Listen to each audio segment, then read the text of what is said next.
Next vitamin है आपका biotin. Biotin के जो मेन फंक्शंस हैं वो ये हैं कि ये एक तो इसका इम्पॉर्टेंट रोल है मेटाबॉलिज्म में बाकी सारे विटामिन्स की तरह।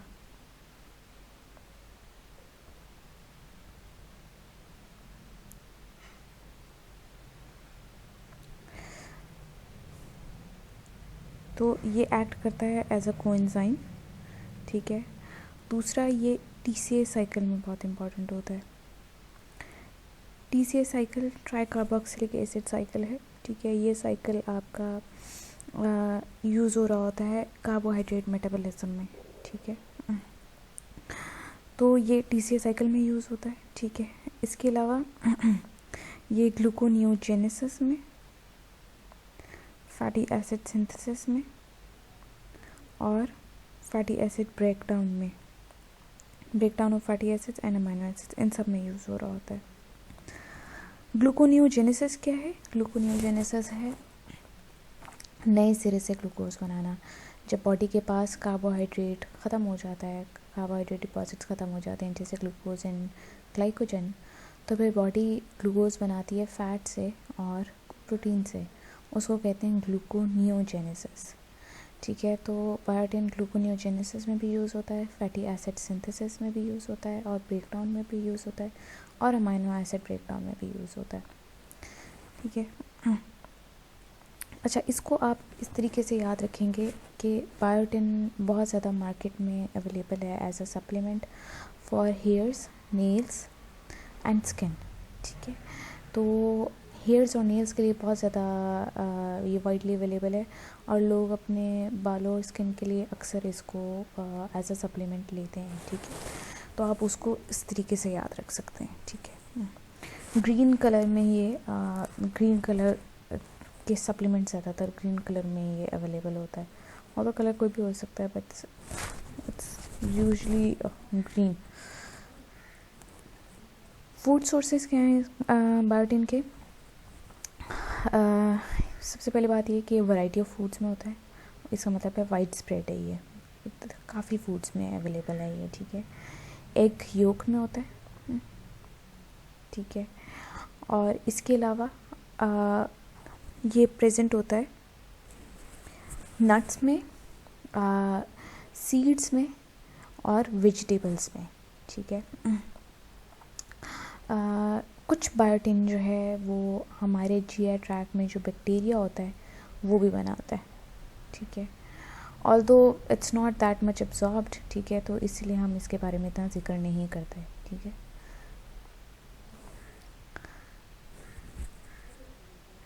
Biotin deficiency,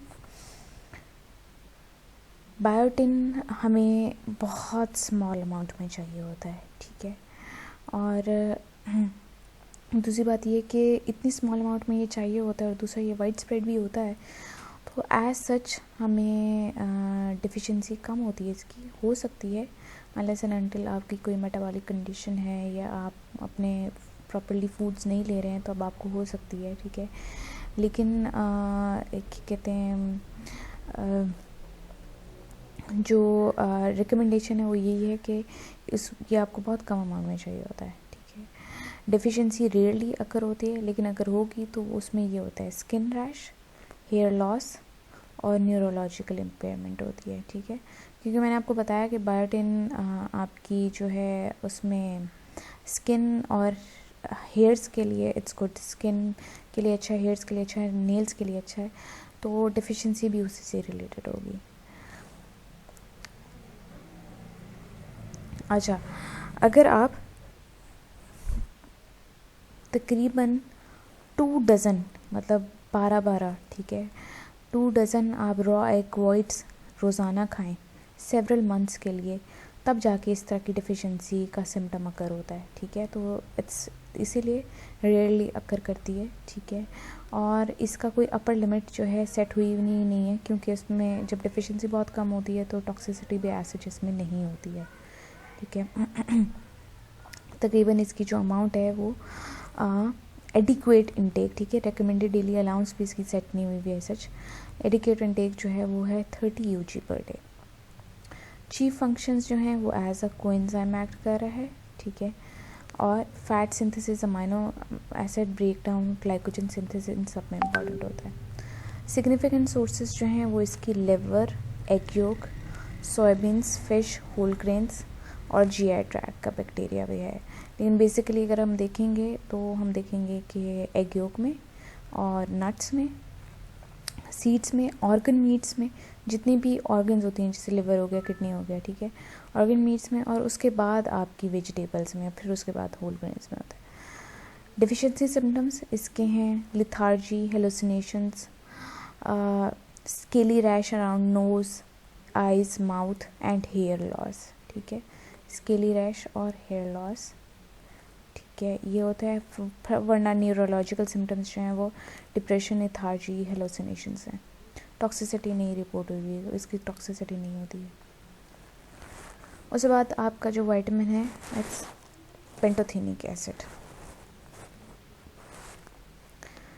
pantothenic acid is a part of chemical structure of coenzyme ए। ये आपके कोएंजाइम ए का पार्ट है। कोएंजाइम ए जो क्या कर रहा होता है, कोएंजाइम ए एक्चुअली आपका एसिटाइल कोएंजाइम ए बना रहा होता है, ठीक है। और एसिटाइल कोएंजाइम ए जो है आपका ग्लाइकोलाइसिस के अंदर भी आता है और टीसीए साइकिल के अंदर भी आता है, ठीक है। तो बेसिकली एसिटाइल कोएंजाइम ए जो है वो हमारे मेटाबॉलिक पाथवेज में प्रोड्यूस होता है, ठीक है। तो इट्स वेरी इंपॉर्टेंट, और ये हमारे मेटाबॉलिज्म में इम्पॉर्टेंट होता है फिर, ठीक है। अच्छा, तो ये लिपिड्स की सिंथेसिस में, न्यूरोट्रांसमीटर, स्टेरॉयड हार्मोन्स और हीमोग्लोबिन, इन सब की सिंथेसिस में भी इन्वॉल्व होता है। टीसीए साइकिल में इन्वॉल्व होता है, लिपिड सिंथेसिस में, न्यूरोट्रांसमीटर, स्टेरॉयड हार्मोन्स और हीमोग्लोबिन, इन सब की सिंथेसिस में भी इम्पॉर्टेंट होता है।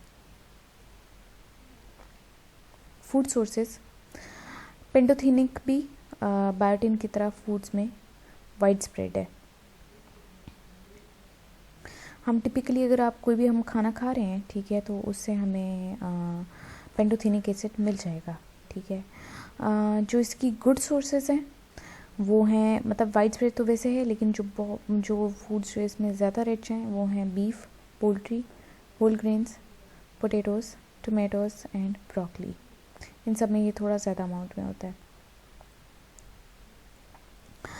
अच्छा, क्या कहते हैं, पेंटोथेनिक एसिड के जो लॉसेस हैं ना वो ज़्यादातर आपके होते हैं जब हम फूड को फ्रीज़ कर रहे होते हैं या कैन करते हैं, या हम होल ग्रेन्स वगैरह को जब रिफाइन कर रहे होते हैं, तो उन प्रोसेसेस में पेंटोथेनिक एसिड की भी जो है वो हो सकती है, आपके लिए लॉसेस अगर हो सकते हैं, ठीक है।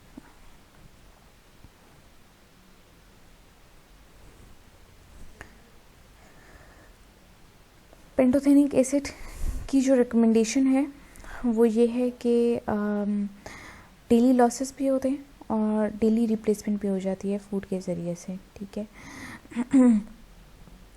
पेंटोथेनिक एसिड के लिए भी आरडीए सेट नहीं है, एडिक्वेट इनटेक सेट है, ठीक है।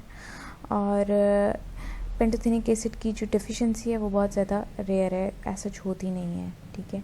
अगर कभी हो या अगर हम देखें कि बिल्कुल नहीं है, ठीक है, तो उससे जो सिम्टम्स पैदा होते हैं वो होते हैं fatigue, gastrointestinal distress and neurological disturbance. The burning feet syndrome, burning feet syndrome ऐसे जैसे आपके पाँव में टिंगलिंग सेंसेशन है, ठीक है। ये वर्ल्ड वॉर 2 में जब प्रिजनर्स थे उनके अंदर हुआ था, ठीक है। और उससे सोचा गया था कि ये जो बर्निंग फीट सिंड्रोम है ये में भी शायद पेंटोथेनिक एसिड की डिफिशिएंसी की वजह से हुआ हो। टॉक्सिसिटी ऐसा जिसकी इम्प्लीमेंट नहीं हुई है अभी तक। जो एडिक्वेट इनटेक है वो 5 mg पर डे है। चीफ फंक्शन इसका यही है कि ये as a part of coenzyme A है और एनर्जी मेटाबॉलिज्म में यूज़ होता है। सिग्निफिकेंट सोर्सेज फूड में वाइड स्प्रेड है, आपकी चिकन में, मीट में, वेजिटेबल्स में, होल ग्रेन्स में, इन सब में होता है, ठीक है। फूड प्रोसेसिंग, जितने भी आपकी फूड प्रोसेसिंग के तरीके हैं उनमें ये इजीली डिस्ट्रॉय हो सकता है, मतलब जैसे आप कैन करें, फ्रीज़ करें, स्टोर करें, कटिंग करें, ठीक है, कुकिंग करें, तो उन सब में तो हो जाता है। डेफिशिएंसी सिम्टम्स इसके कम हैं, लेकिन अगर होंगे तो वो इस तरह के सिम्टम्स होते हैं जैसे डिप्रेशन, फटीग और इसके अलावा numbness, muscle cramps, inability to walk. उसके बाद आ जाएं आप कोबालमिन पे। कोबालमिन को विटामिन B12 भी कहते हैं, ठीक है, ये अपने नाम याद रखने हैं दोनों। कोबालमिन को विटामिन B12 कहते हैं।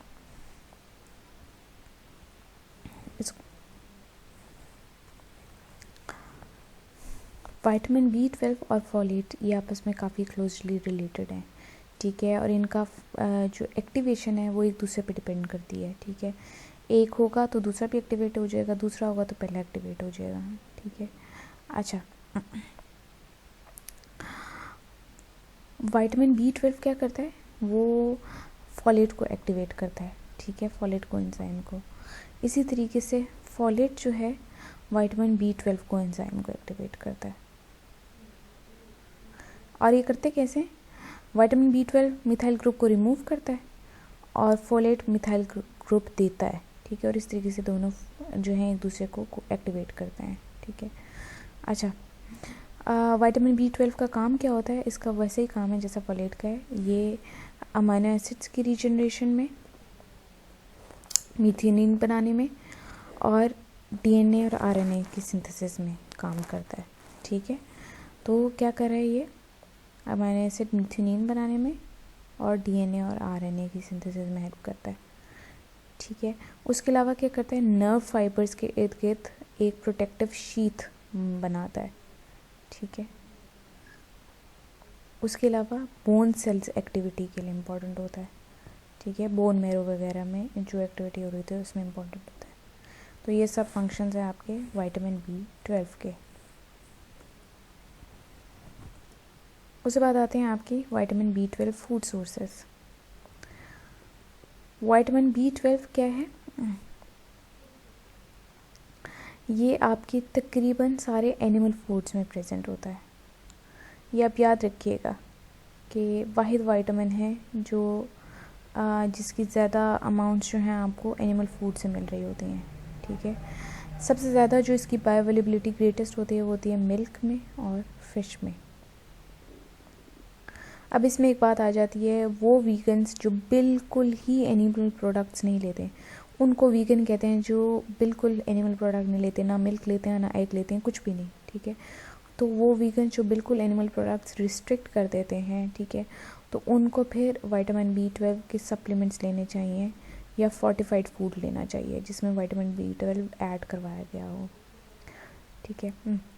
इसमें एक और चीज़ भी, वाटर सॉल्युबल विटामिन है, तो कुकिंग में या पानी के अंदर मॉइस्ट कुकिंग में इसके लॉसेस अकर होते हैं। अच्छा, इसके अंदर एक और भी चीज़ है कि आप अगर चाह रहे हो कि विटामिन B12 के लॉसेस कम हो तो आप माइक्रोवेव हीटिंग कर सकते हैं।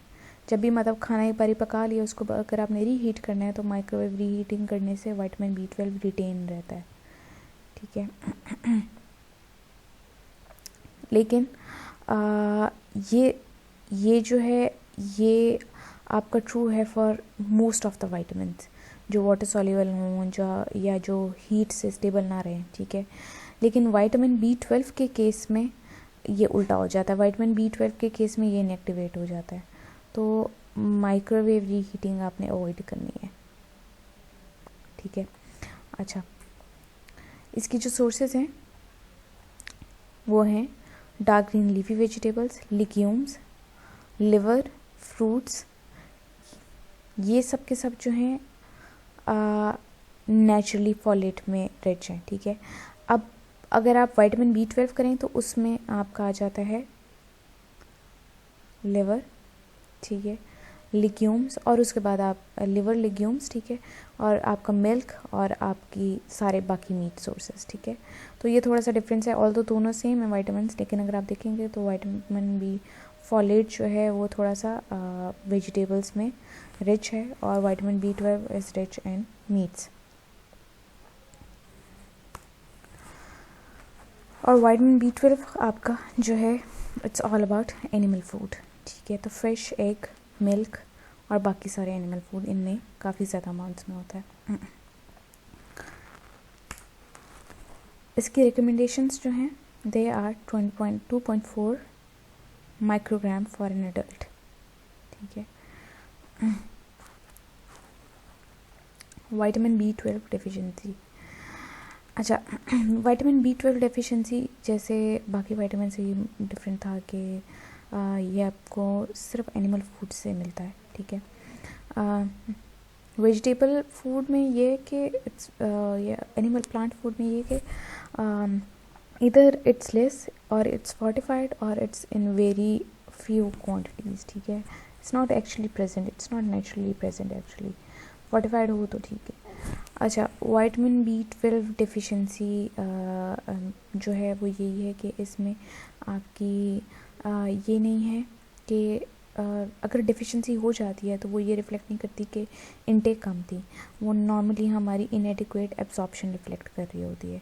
अब इनएडिक्वेट एब्जॉर्प्शन जो है उसके जो रीजंस हैं वो ये हो सकते हैं कि या तो बॉडी के अंदर कोई मसला है, इधर कोई ड्रग ले रहे हैं जिसकी वजह से मसला आ रहा है, या कोई सेकेंडरी डिजीज़ है, या आपका स्टमक के अंदर सही एबिलिटी नहीं है उसको अब्जॉर्ब करने की। ये ज़्यादातर क्यों होता है? ये अगर हमारे स्टमक में HCl ना हो या इंट्रिंसिक फैक्टर ना हो, क्योंकि विटामिन B12 को अब्जॉर्ब करने के लिए इंट्रिंसिक फैक्टर चाहिए होता है। अगर ये नहीं होगा तो विटामिन B12 आपका अब्जॉर्ब नहीं होता। इसकी डेफिशिएंसी नॉर्मली आपके एडल्ट्स में बहुत ज़्यादा कॉमन है। ठीक है। अच्छा, इसके अलावा ये डेफिशिएंसी होती है वीगन्स में। अगर आपकी वीगन डाइट है, आप बिल्कुल नहीं ले रहे हैं एनिमल प्रोडक्ट्स, तो आपको विटामिन B12 की डेफिशिएंसी हो सकती है। ठीक है। तो उसमें फिर आपने फोर्टिफाइड फूड या सप्लीमेंट साथ में लेने ज़रूर होते हैं, वरना आपको इसकी डेफिशिएंसी हो सकती है। लेकिन इसमें ये भी चीज़ है कि ये डेफिशिएंसी डेवलप होने में भी सेवरल ईयर्स लगते हैं। क्यों? क्योंकि बॉडी के अंदर कैपेसिटी है इसको रिसाइकल करने की। ठीक है। जितना अगर हमारी बॉडी में आ गया है ना, तो वो बॉडी उसको काफ़ी देर तक जो है रीअब्सॉर्ब करती रहती है, यूज़ करती है, फिर दोबारा रीअब्सॉर्ब करती है, फिर यूज़ करती है, फिर दोबारा रीअब्सॉर्ब करती है। ठीक है। तो तकरीबन हमें, अगर हम बिल्कुल बंद करते हैं, बिल्कुल डाइट बंद करते हैं अपनी एनिमल फूड में, तो हमें तकरीबन 3 साल लग सकते हैं इसकी डिफिशिएंसीज डेवलप करने में। जो एक साइन है विटामिन B12 की डेफिशिएंसी का, वो न्यूरोलॉजिकल डिजेनरेशन है। ठीक है। ये उनमें होती है ज़्यादातर, ये उन बच्चों में होती है, उन इन्फेंट्स में होती है जिनकी माएँ वीगन्स थी और अनसप्लीमेंटेड डाइट ली उन्होंने, विदाउट विटामिन B12 सप्लीमेंट्स उन्होंने बहुत सालों तक अगर वीगन डाइट ली है। ठीक है। तो उनमें न्यूरोलॉजिकल डिजेनरेशन होती है। इसके अलावा ये उन एडल्ट्स में होती है, उन एडल्ट्स में जो विटामिन B12 की डेफिशिएंसी, उनमें पेरिनीशियस एनीमिया डेवलप हो जाता है। ठीक है। क्यों? क्योंकि आपको पता है कि फॉलेट की डेफिशिएंसी एक्चुअली पेरिनीशियस एनीमिया है। अब विटामिन B12 चाहिए फॉलेट को कन्वर्ट करने के लिए, लेकिन फॉलेट की एक्टिव फॉर्म को कन्वर्ट करने के लिए अगर विटामिन B12 नहीं है तो फॉलेट की डेफिशिएंसी भी हो जाएगी। फॉलेट की डेफिशिएंसी होगी तो पेरिनीशियस एनीमिया हो जाएगा आपको। पेरिनीशियस एनीमिया क्या होता है? जिसमें लार्ज इमेच्योर ब्लड सेल्स होते हैं, जो मैंने आपको बताया था मेगैलोब्लास्टिक एनीमिया, जिसमें large immature red blood cells होते हैं, DNA की सिंथेसिस कम हो जाती है, इनफ ऑक्सीजन नहीं होती है बॉडी पार्ट्स को प्रोवाइड करने के लिए। इसमें कॉग्निशन भी इम्पेयर होती है। ठीक है। आपकी proper mind power, cognitive powers जो हैं वो भी इफ़ेक्ट होती हैं, आपकी मेमोरी, कंसंट्रेशन, इन सब पे इफ़ेक्ट आता है। ठीक है। एडवांस्ड न्यूरोलॉजिकल सिम्टम्स ये हैं कि पैरालिसिस हो सकता है आपको। ठीक है। एल्डरलीज में ये होता है। ठीक है।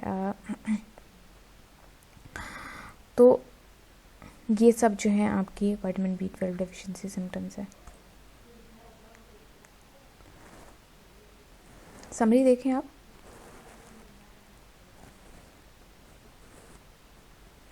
विटामिन B12 को कोबालमिन भी कहते हैं। इसकी RDA 2.4 UG पर डे है। चीफ फंक्शंस जो हैं इसके वो ये हैं कि ये एज अ कोएंजाइम एक्ट करता है और नर्व सेल्स को मेंटेन करता है।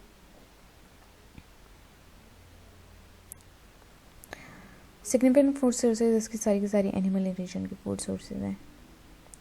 मीट, फिश, पोल्ट्री, चीज़, मिल्क, एग्स, शेल फिश या किसी भी तरह की फ़िश माइक्रोवेव कुकिंग से डिस्ट्रॉय होता है। डेफिशिएंसी डिजीज़ इसका पेरिनीशियस एनीमिया है। और एनीमिया के अलावा फैटीग, डिप्रेशन, ठीक है, और आपकी न्यूरोलॉजिकल सिम्टम्स और आपकी कॉग्निशन, इन सब पे इफेक्ट आता है।